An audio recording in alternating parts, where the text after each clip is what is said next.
These are the stories of famous musicians whose careers ended because of one bad mistake, one night, or one song they could never take back. They include riots, plain catastrophes, drunken comments, and intimate moments that became public. The Lorelei meltdown with Grace Slick.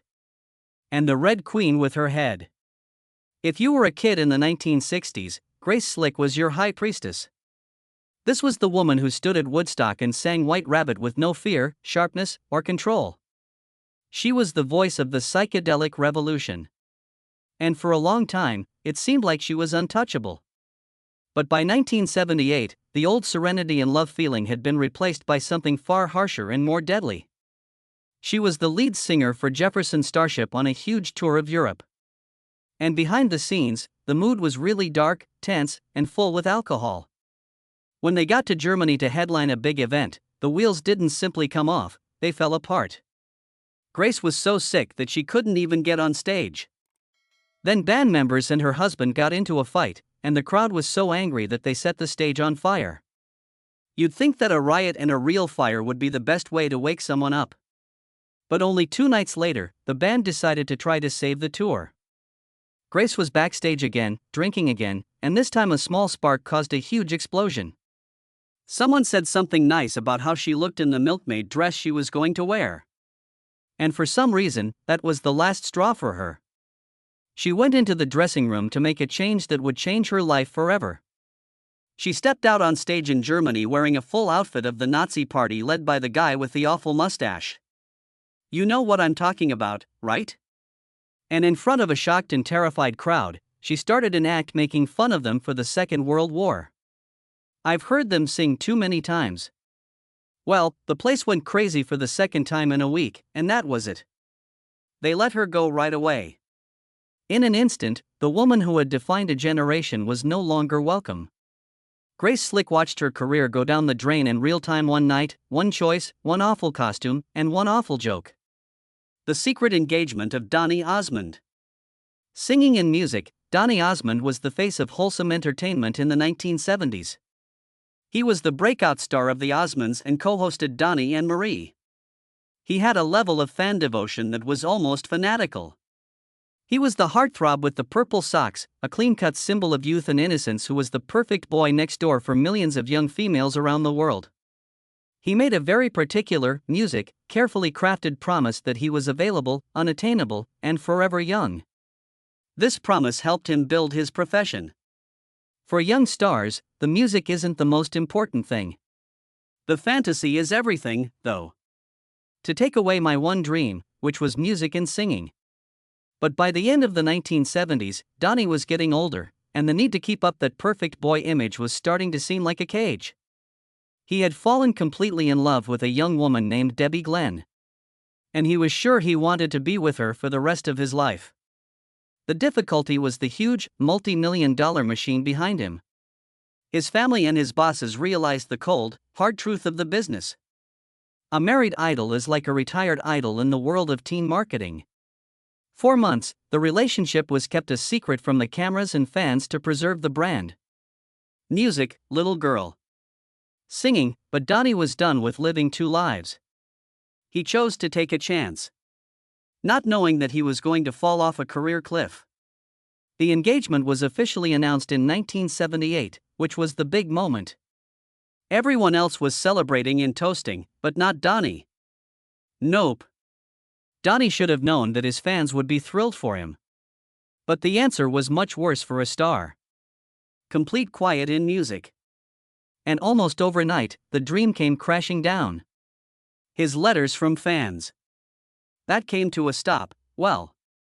Tickets to concerts that used to sell out in seconds stayed at the box office. He hadn't merely changed his relationship status. He had broken the deal he had made with his audience. Donny Osmond became a pariah in the music business after making this one personal choice. He had to record music under a fake name in order to obtain a fair hearing on the radio, which shows that for a teen idol, the happily ever after can be the end of the road. Leith Garrett, the birthday crashful dancer. You couldn't open a magazine in 1978 without seeing that feathery hair. He was everywhere. The one and only king of adolescent idols. A kid who makes a lot of money while still living at home. He was sold as the perfect golden kid, the next heartthrob that every parent could trust. You know, the next Donny Osmond. Things were already becoming pretty messy, though, away from the posters and TV screens. LA meant hanging out with older Hollywood people, partying hard, and getting into things that no youngster should have been near. I think about you when I hear music. I think the beach and that way of life caught up with him quickly on a dark road in California, just 5 days before his 18th birthday. Leaf was driving his Porsche with his best friend Roland Winkler in the passenger seat. He thought he was invincible, like many young stars do, and he pushed the automobile too hard. It only took one wrong turn. Leaf lost it. The automobile flew off a 60-foot embankment, and the night changed forever. Leaf got out alive, but when he turned around, he realized that his best friend was stuck under the wreckage. Roland did live, but he was paralyzed for the rest of his life. Leaf's image and future would never be the same again. Music, from that point on, the crash followed Leaf everywhere. He could never get that picture of his friend in the bent metal out of his head. The guilt was too much for anybody that young to comprehend. He got even more into the same things that had always been a part of his life. He was already trying to ruin his life, I think, to quiet the memories and the blame. What happened next was years of addiction and major health problems. A long fight that all started with that one night of music. The Monkees and the Head Sabotage. Monkees. Music. By 1968, the Monkees were worth $1 billion.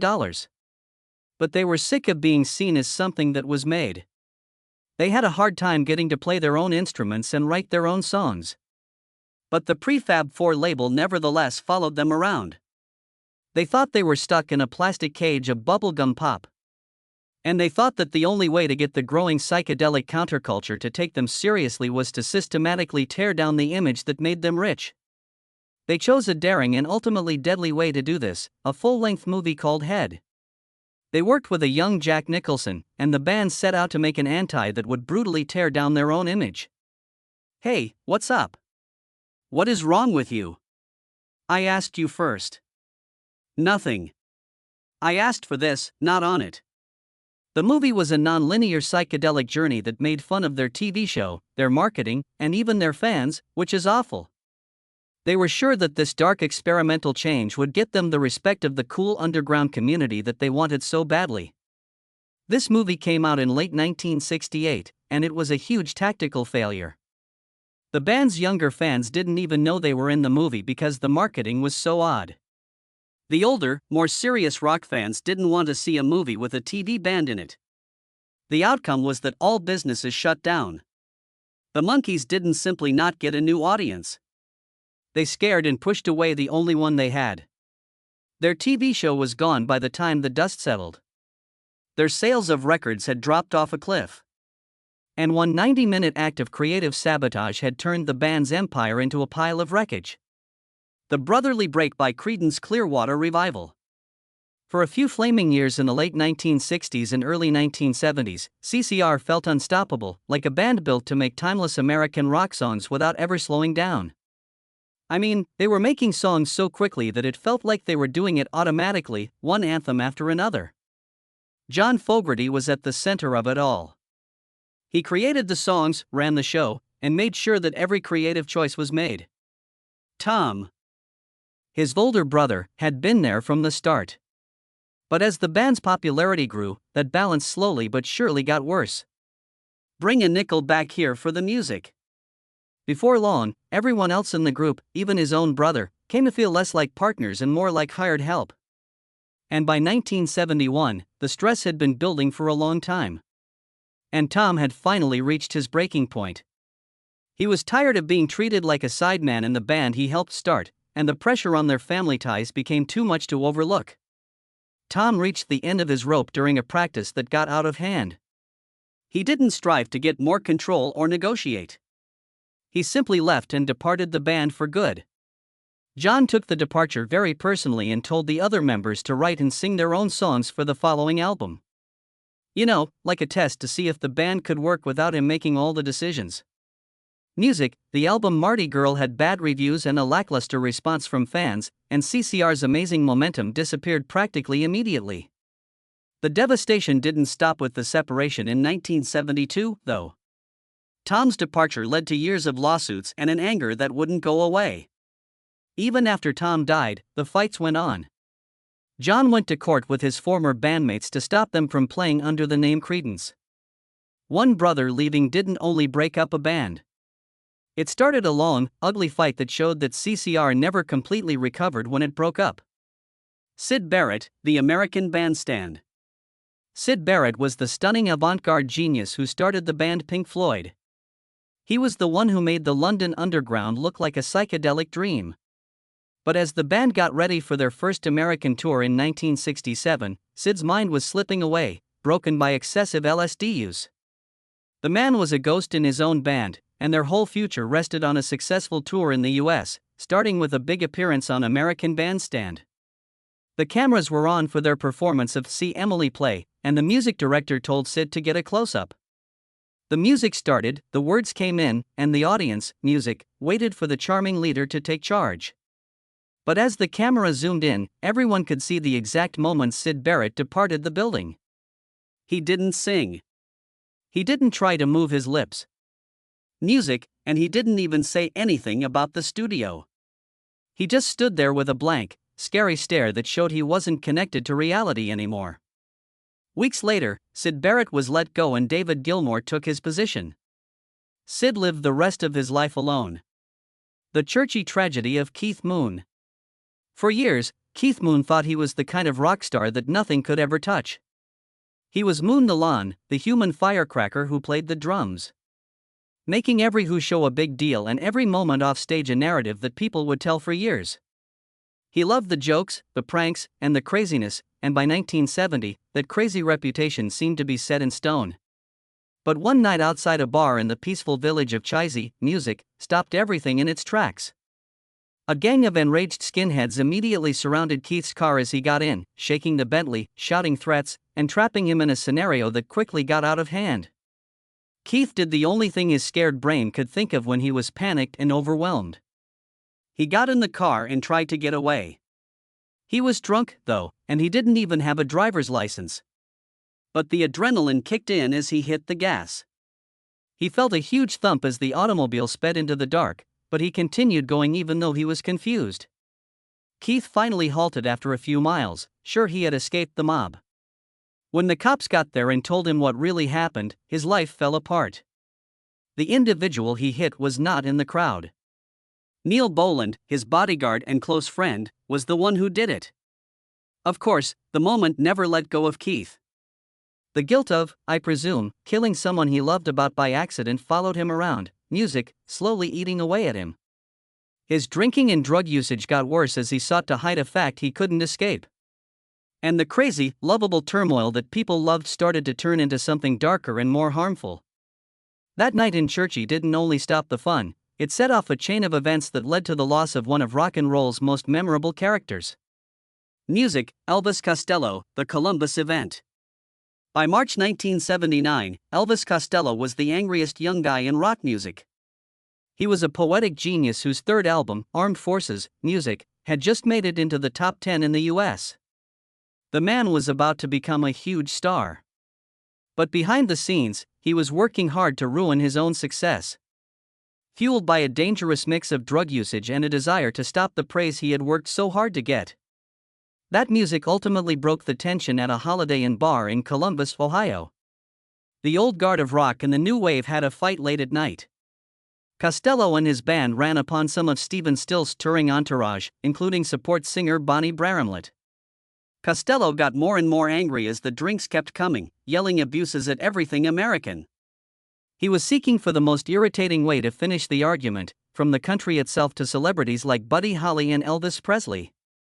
And when Bramlett asked him what he thought of James Brown and Ray Charles, Costello took his tongue out of his mouth. The way you talk on the radio. He called both icons the same horrible racial insult. An insult so bad that it turned a fight with words into a fight with fists right away. The fallout wasn't only work-related. It happened right away and was violent. Brarenlet, who was known for being tough, knocked Costello off his bar stool. When the news got out that the critics' golden kid had become a national outcast overnight, he got a lot of death threats, pickets of the gigs, and a record company that almost dropped him. The incident ruined his career and required him to spend years fixing his image, but Costello subsequently said that it probably saved his life by getting him out of a deadly orbit of celebrity before it was too late. John Lennon, the quotation that says "bigger than Jesus." Music, just think about how famous you would have to be for people to just nod when you said, music. That was the Beatles in 1966. They lived in a bubble where they could do no wrong with music. John Lennon was always the one who went too far. One afternoon, he was sitting in his living room enjoying tea and talking to a reporter he knew well. They were discussing about how the world was moving away from old-fashioned ways of doing things. John said that faith seemed to be getting smaller while his band's influence was growing. People in London just thought John was being philosophical. It didn't really make a big deal out of it. But when the interview finally made it to the American South months later, the reaction was so strong that it stopped the world's biggest heartthrobs in their tracks. That quote was all over the place. John had remarked that the Beatles were more famous than Jesus.